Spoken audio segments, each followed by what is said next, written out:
Le retour de Christ est imminent. Il peut avoir lieu à tout moment. Avec l'apôtre Paul, nous attendons notre bienheureuse espérance, la manifestation de la gloire de notre grand Dieu et Sauveur Jésus-Christ. Tite 2,13. Sachant que le Seigneur pourrait revenir dès aujourd'hui, certains sont tentés de cesser toute activité en l'attendant. Il y a une grande différence entre savoir que Jésus pourrait revenir aujourd'hui et savoir qu'il va revenir aujourd'hui. Jésus a dit: quant au jour et à l'heure, personne ne les connaît. Matthieu 24, 36. Dieu n'a révélé à personne le moment de son retour, si bien que jusqu'à ce qu'il nous appelle à lui, nous devrions continuer à le servir. Dans la parabole des 10 talents, le roi qui part en voyage ordonne à ses serviteurs de les faire fructifier jusqu'à ce qu'ils reviennent. Luc 19, 13.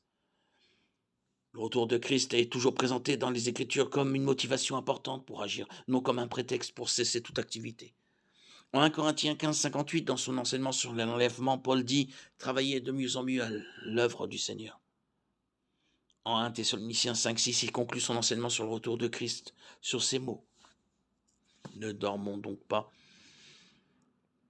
comme les autres, mais veillons et soyons sobres.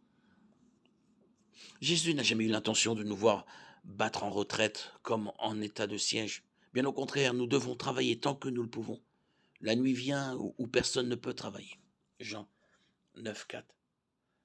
Les apôtres ont vécu et servi avec l'idée que Jésus pourrait revenir de leur vivant. Que serait-il arrivé s'ils avaient cessé de travailler et s'étaient contentés d'attendre? Non seulement ils auraient désobéi au commandement de Christ d'aller dans le monde entier proclamer la bonne nouvelle à toute la création, Marc 16, 15, mais l'évangile ne se serait pas répandu.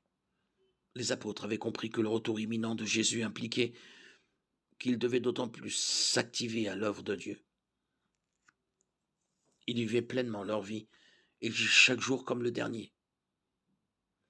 Nous aussi, nous devons considérer chaque jour comme un don et le vivre pour glorifier Dieu.